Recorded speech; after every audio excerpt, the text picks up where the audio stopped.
Sheriff actually comes from Europe originally, right? Like you think of it as a Wild West invention from the US, but actually something that began in Europe. It began really in Great Britain, where the villages were called reefs. And it was a different, it was a REEF, I think. And that the person that was sort of in control of the law and order was called a shire. So SHIRE. So this current shire of the reef became sheriff over here. So you might think we invented sheriff, but actually it was invented many hundreds of years prior. And so we are the law enforcement officers that oversee a number of functions at the county level, right? So it's a regional law enforcement type of thing, and it's under state or county law. So most sheriffs are elected, but some are appointed.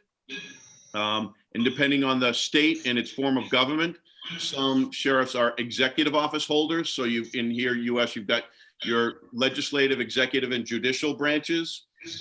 In Massachusetts, I'm an executive office holder, which means that I don't report to anyone else. The governor is not my boss.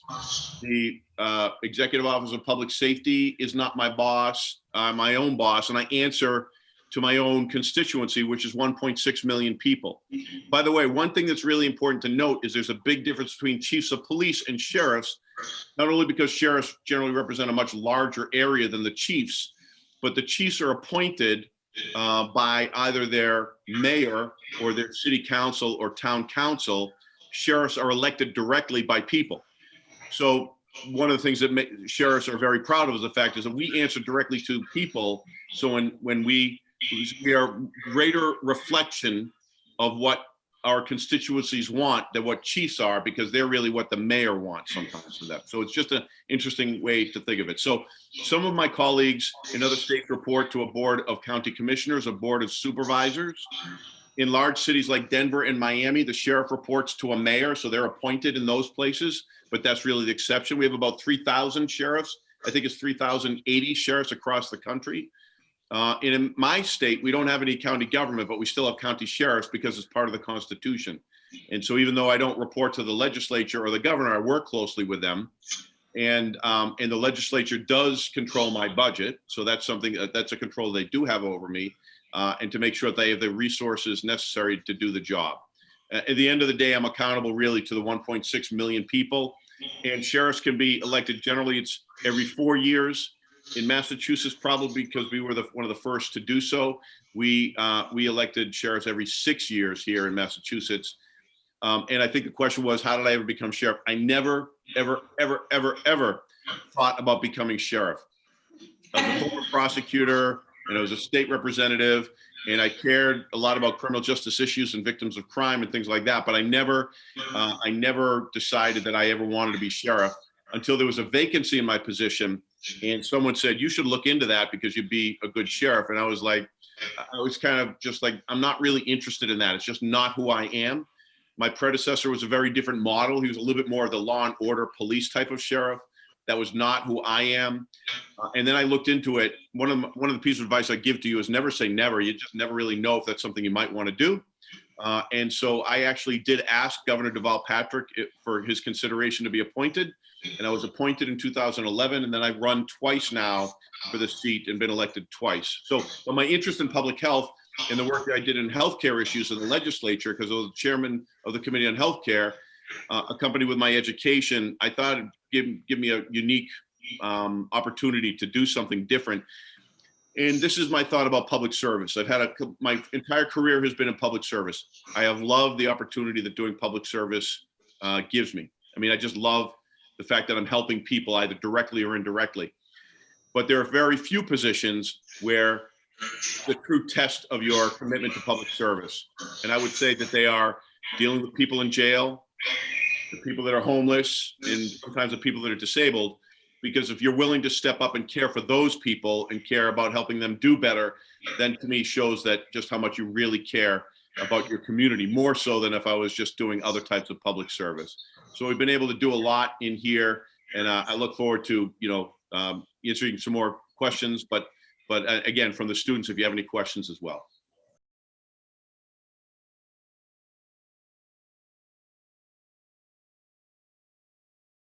sheriffs, there are many different models of sheriffs across the country. And in fact, some states have no sheriffs. But generally sheriffs, the state, like the state of the Commonwealth of Massachusetts will run the prison system, right? For the high level prisoners, like the most serious prisoners. The jails, the sheriffs run each jail in each of their counties, and we will hold lower level people that are sentenced to jail, but they're not really low level. They can be very dangerous too. And then we hold all the pretrial people. So meaning all the people that are held on bail, we hold them until their trial is done or they plead out or something like that. And then if they're found not guilty, they go home. But if they're found guilty, they'll either come to us if it's a sentence under 2.5 years, or if it's over 2.5 years, they'll go to the state prison system. So that's how it works. A few states have unified that so that the state runs both the jails and the prisons, so they don't have sheriffs, just only two that I know of, maybe a third. Some sheriffs are responsible for complete patrol, like policing, as well as corrections.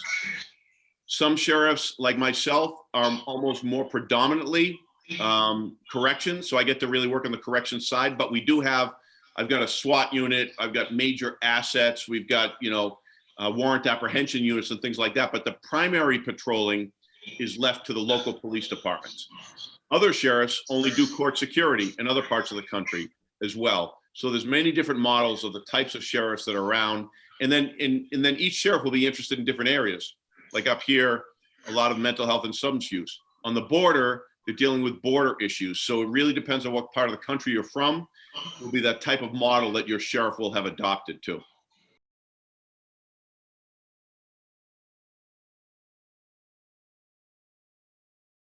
I'm very friendly with some border sheriffs. And in what you see here, and you've probably seen the reports on the border, and they call it a crisis on the border or humanitarian crisis, right? But a lot of these border sheriffs have been dealing with this for many years. And if you find, what you'll find is some of these border sheriffs, you might think that they're all about building a wall and keeping people out. But actually, I just participated in a call yesterday with the FBI National Executive Institute, where I was speaking on border issues. And my point was up in Massachusetts, but those things impact us. But many people would like to say it's just illegal people or criminals trying to come over here and get into our country. But what you find is that there are people leaving, they call it the Northern Triangle. It's El Salvador, Mexico, Honduras, and very poor countries, some of the poorest in the world, that even the majority of their population lives below their own poverty line, right? So that's how poor they are. And they're just trying to get someplace where crime is rampant in their neighborhoods. And as I said yesterday in my call, if my children were raised in a place like that, I would do anything I could, even traveling thousands of miles, with great danger, and then dropping my child 30 feet over a wall, right? Have you seen some of those pictures where parents are dropping their little children 30 feet down out of desperation? So what a lot of the border sheriffs will say is they understand there's a lot of criminal element, because quite honestly, the borders are controlled by the drug cartel. So they actually control the borders. You have to pay off coyotes to bring you across. Those are controlled by the drug cartel. And then the amount of drug and human trafficking that's driven by the cartel is absolutely devastating. So the thing is, you've got to separate the drug cartel and the criminal elements that are coming over from the people that are just desperate for refuge, not even opportunity, just refuge from a bad situation that they're in. So it's a very different sheriff, but quite honestly, a lot of them, you'd think some of them are cowboys from the Wild West, right? They love to, they literally do ride horses and stuff down there, right? I mean, it's completely different from me. They love shooting guns down there. I don't do that up here, right? But they also care about the humanitarian crisis that's going on as well. So it's a very different model of sheriff, but very appropriate for their districts as well.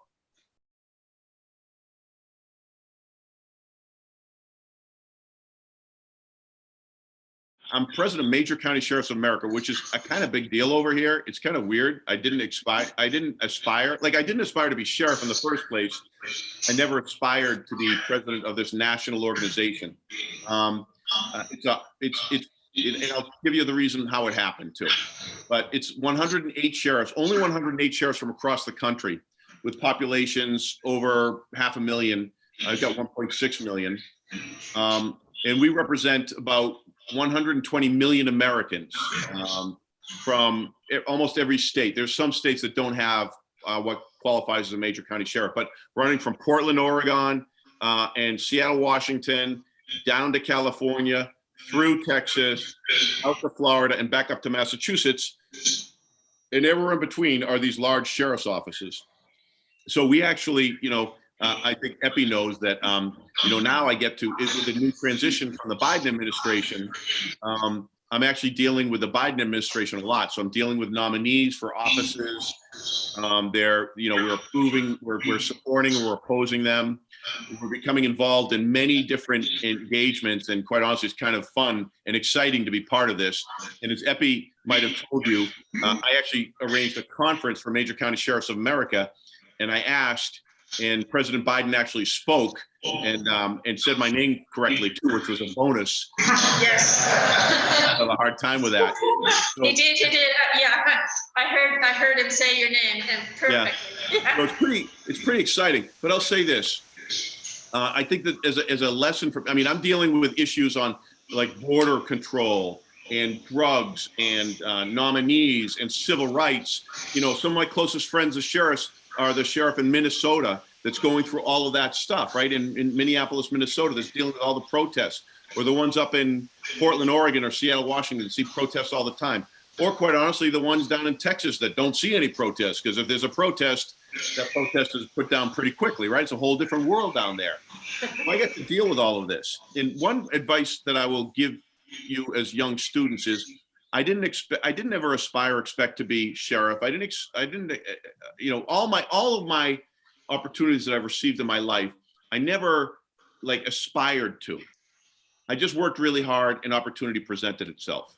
And that's not just with sheriff, but even with president of this major organization, because I'm not like most of the rest of the sheriffs. I'm a progressive sheriff from Massachusetts. I got a Harvard degree. I'm not like many of them, but they chose me. It's because I was given an opportunity to run this little committee that they just created, I think to keep me happy and to get me involved. And when I turned around, the vice president lost his election, and they needed to pick a new person that would take over and become the next president.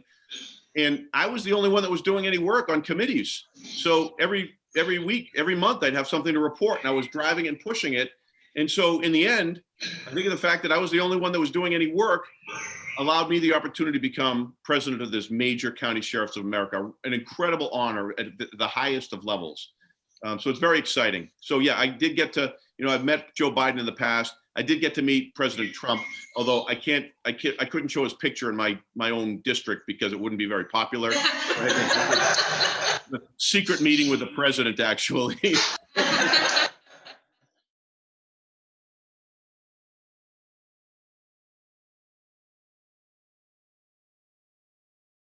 Yeah, honestly, I think that it's like, for the students here, you'll find that often everything you do in your career prepares you for one opportunity, right?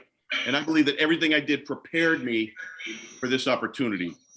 Being a prosecutor, but working in the State House as the chairman of the Committee on Healthcare, dealing with mental health and substance use disorders and things like that. So, a sheriff does, a lot of things, county patrol, operating jails, court security, and many other things. But the one thing that we all have in common is that we deal with the people that are impacted by the failures of society, or the things that make society sick. And those are predominantly substance use disorder and mental health. So I think all of those things really prepared me to be doing this job as well. And I think it's a little bit different as well. But let me say one more thing too. We've done a number of different programs here, that are very, very unique programs that have gotten us a lot of attention. And at some point we can maybe speak about those as well.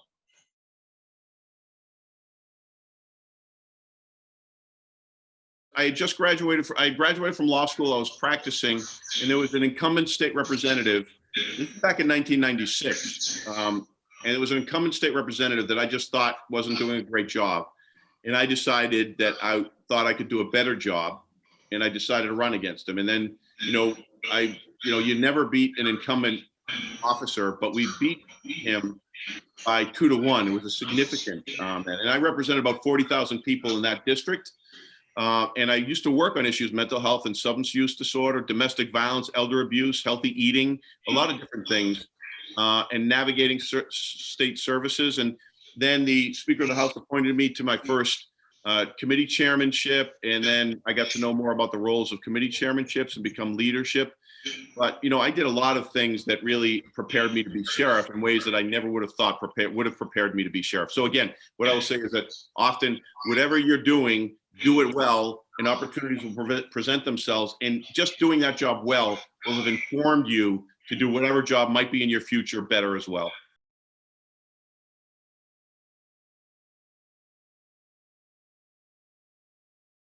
The idea is that if you are going to incarcerate someone, you don't just leave them in jail.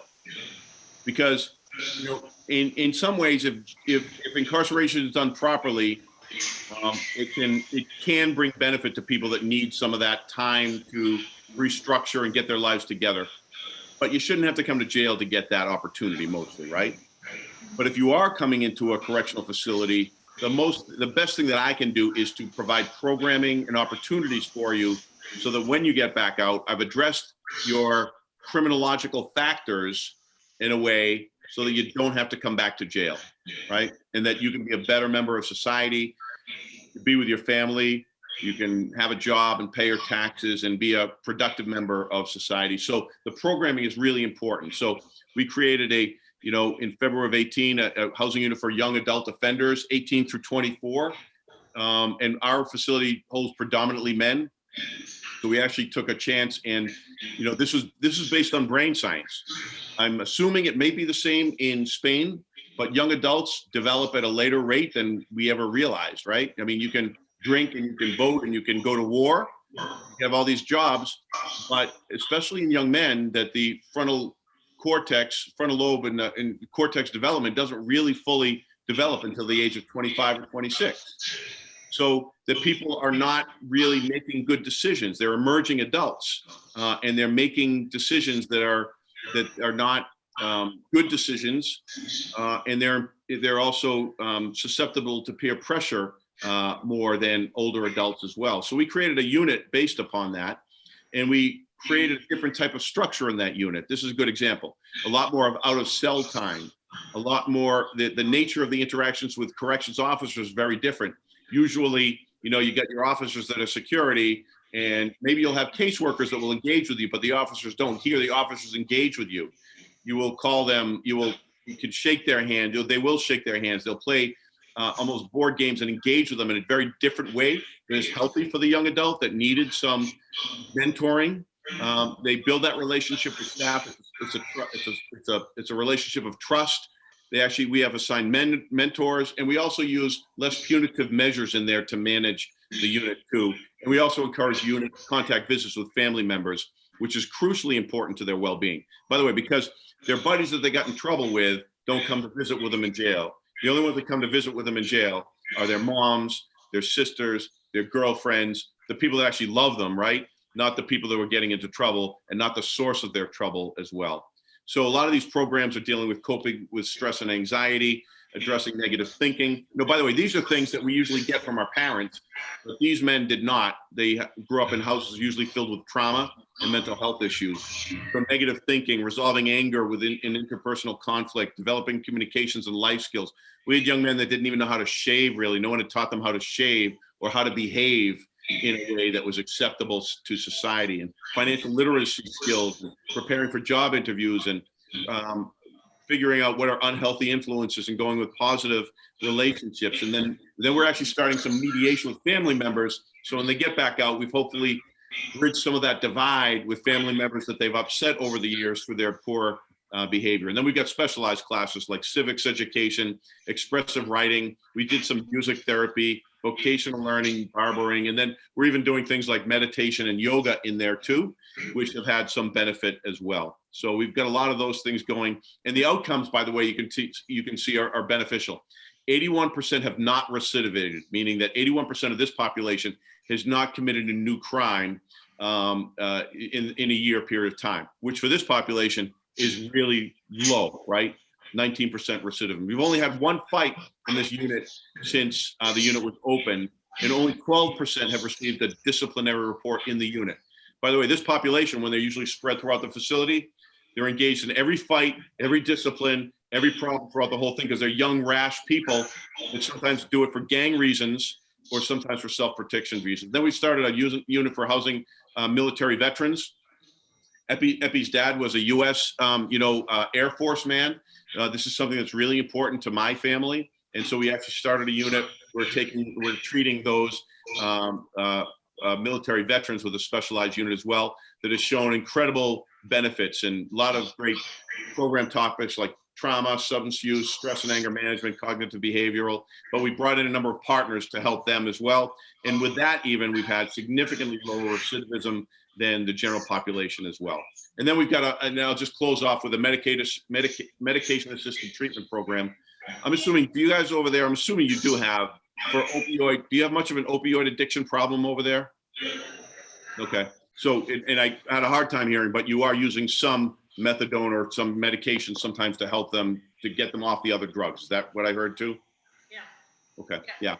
So that's what this program is too. We have a terrible opioid problem up here in my state of Massachusetts, but really across the country, and it's killing a lot of people, and it's making a lot of families suffer and struggle. It's absolutely horrible. If any of you have known someone that struggles with an opioid addiction or their family members, it's really devastating. So we actually have a very successful program dealing with that.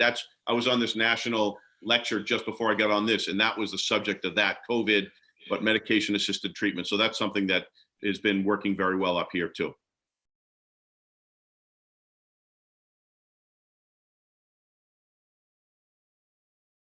Because of COVID, we had to lower our numbers significantly. So because you have a congregate housing facility, and so you want to lower that population. And the first people you want to get out of there are elderly or chronically ill that could really suffer much more dire consequences because of COVID infection. So we actually started to focus on that. I started focusing on that with our district attorney, who is the criminal prosecutor for the county, to see who we could identify that was, number one, elderly or chronically ill that might be appropriate for being put outside. Now, sometimes they couldn't be. The law wouldn't allow it. The crime was too heinous to be able to do it. And when we put those people out, but we're down about 30% in our population right now because of these efforts. And our numbers are always going down in Massachusetts anyway, but it's down another 30%. What's really good about this was because of the lower numbers, we could spread people out more and keep them separated. So when we started, we had 5 dormitories, and then we had a number of other different places with separate cells. And in the dormitory setting, it's really hard to control for COVID because people are moving around, it's wide open, there's some separation, but it's really not enough separation. And there's too much movement in those places. So you can't say they have to stay in their bed all day and they can't move around. So it's just not fit.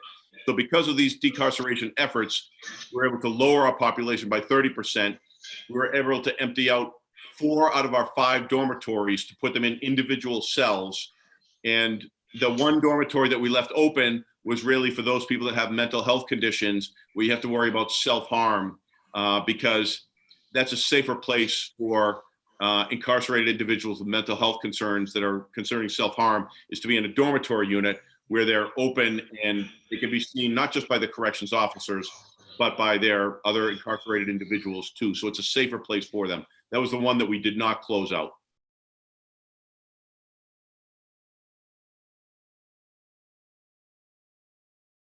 And now you're seeing mass shootings, you're seeing police shootings, right? I mean, like every day we're seeing another police shooting and protest. It's been a really difficult time in the country on that level.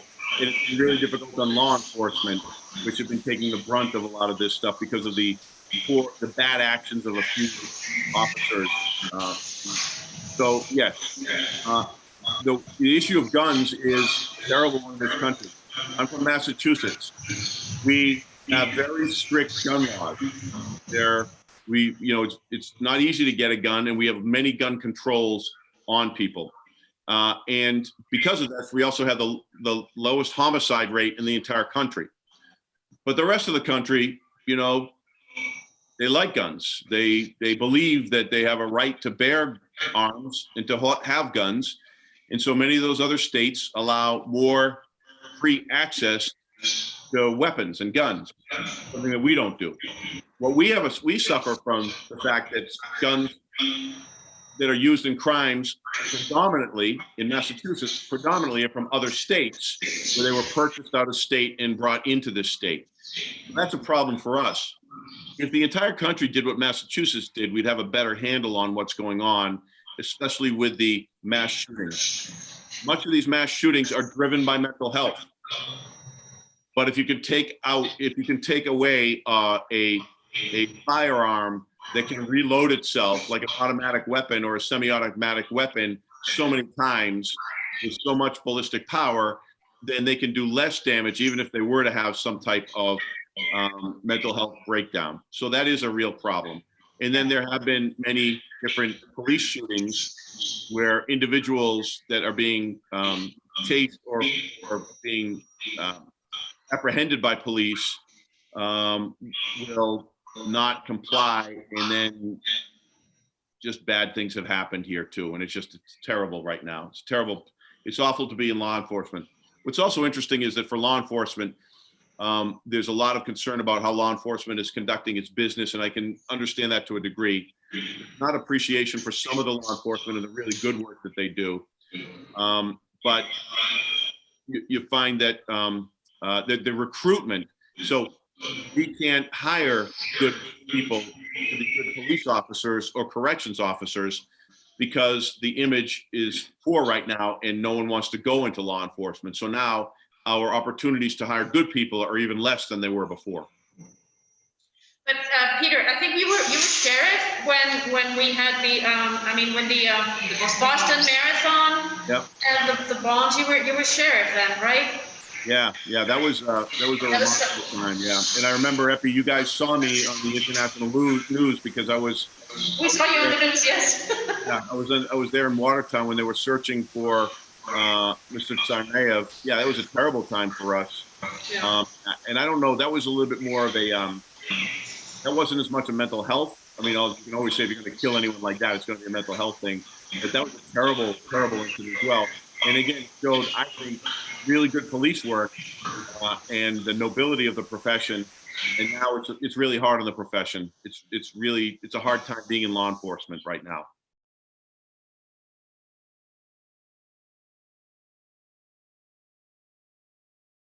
Yes, I am Armenian American, which is what gets my wife by, because my mother's Irish and my father is now passed, but he was Armenian.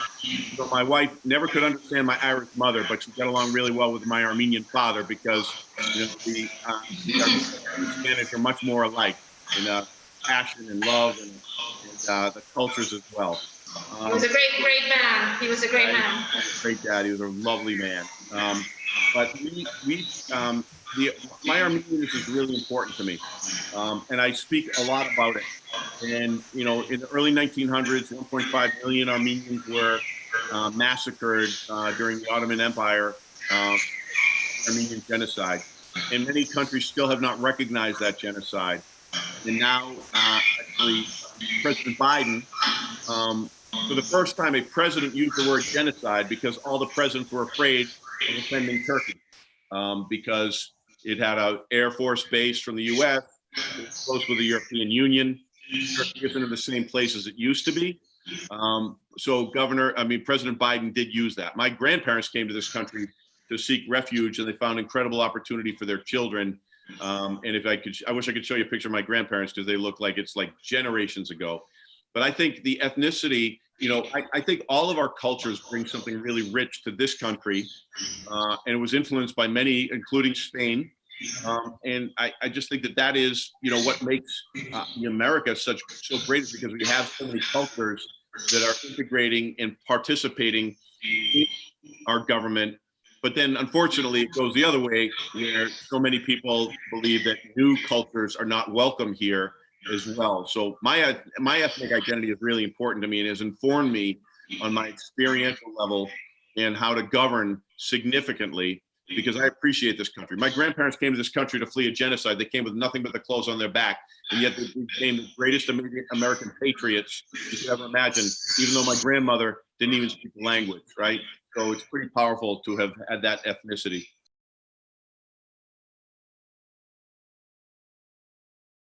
I mean, Middlesex County is 1.6 million people. It's 54 cities and towns, so it's very diverse. And quite honestly, because we don't have county government, they operate almost like the United States, right? You got like a state government, and each municipality kind of just does its own thing. But Middlesex County is one of the oldest, most historic in the country here in the U.S. You know, Middlesex County is where Paul Revere rode to warn the Patriots that the British were coming. Middlesex County, my office was created in 1692. Now, I know that doesn't mean much to you guys in Spain.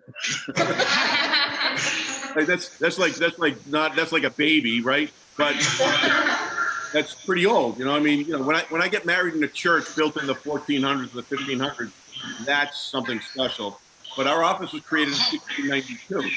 What's interesting about Middlesex Sheriff's Office is, initially, they were all appointed by the king, and then in the mid to late 1800s, the Constitution changed, so they became elected. So it's a really different way of thinking about it.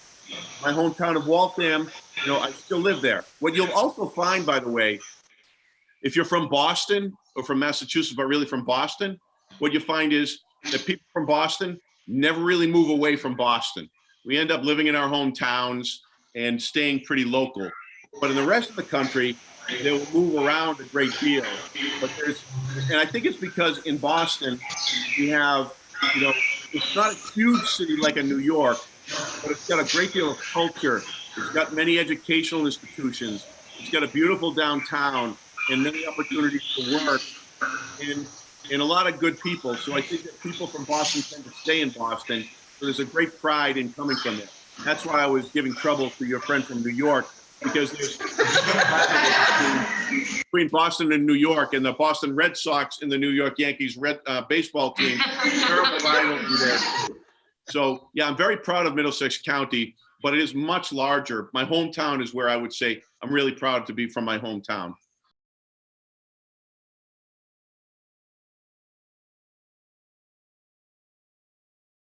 No. No. I mean, we are very proud in Massachusetts of having strong gun laws.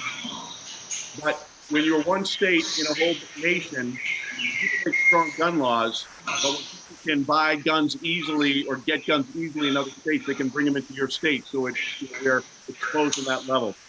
There has been efforts to use the Massachusetts model across the rest of the country, but it's never going anywhere. The gun lobby and the gun culture over here is really strong, and it really started, I guess, where, you know, the idea that it wasn't just the right to bear arms, but almost the responsibility to bear arms, because back then we didn't have a real army, and so there were citizens, that the militia, that had to step up and have weapons in order to defend their country. And then that kind of carried over into the West, I think, in a way that people just saw it as their own protection, and they saw themselves as being responsible gun owners. The real problem is you can have a lot of responsible gun owners, but it's also the purchase of guns where they don't have really an identity check for the purchasing of guns, sometimes across state lines or even from private purchases. That's another way that we could do something. And you can say, you can't sell guns to anyone with mental illness, which is another law that people pass sometimes. They say, oh, this will protect us, right? No gun sales to people with mental illness. But how are you going to know that? And they have to be declared mentally ill in a way that they'd be registered with a court, which is almost nobody, and certainly is not going to capture a lot of these people that are just going through some crisis that there's completely under the radar, and then can have access to weapons. We actually, in Middlesex County, I have led an effort, and it's funny that no other, I don't even know if any other sheriffs are really doing it. You know, I don't even think any other sheriffs are doing it, but I'm doing what's called gun buybacks. And the name itself is a misnomer because it's not really gun buybacks, but we actually would go with some of our police chiefs that initially, some of them weren't crazy about this, but we'll go to like say my hometown of Waltham and say, we will do a gun buyback with you, police chief. And then we will get the community organizations to participate. And what this means is if you have a gun and you don't want that gun and you don't know what to do with that gun, you can bring that gun to the local police station or wherever they do this gun buyback. And we'll even give you a gift certificate. And, you know, sometimes there'll be snacks or cookies or cakes, but we'll actually give you a gift certificate for a local store that is donated by the business community, right? So it's this great opportunity for the business community and then the faith community, the religious community to participate as well, to raise the money and to raise awareness. And then the police, you know, I'll say this, we have people that turn in, we've probably brought in 1,500 guns over the last few years, right? Out of maybe 13 or 15 communities. Some have done it a couple of times. But the idea is this does not help. This effort is not so much to reduce street crime. This effort is to reduce self-harm or accidental harm, right? So most of these guns are left behind by, you know, there's a divorce and one of the spouses had a bunch of guns and they'll leave the house and the guns will still be left in the house. Or it'll be someone passed away and they owned a bunch of guns and their family doesn't know what to do with them, so they're still sitting in the attic. And they just don't know what to do with them and they're kind of afraid to touch them. Many of these guns are actually brought in to our gun buybacks and they're loaded and with the safety off. And someone could have been very badly hurt just accidentally. So what there are so many gun deaths that are self-harm, right, intended, and so many that are accidental discharges that kill someone too, and many more injuries. In regard to the self-harm, the idea is if you can get the gun out of there, because the gun is something you can go to, it's immediate and it's devastating in its impact. If you can actually get that gun out of the house and the person is going through a really bad day and they're thinking, maybe I'll go buy a gun, but by the next day, oftentimes the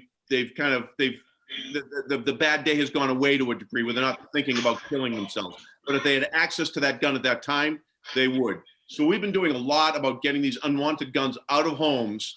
And, you know, there's some of that going around the rest of the state, but we're doing it pretty heavily here in Mass. We've got a few scheduled for this spring as well right now.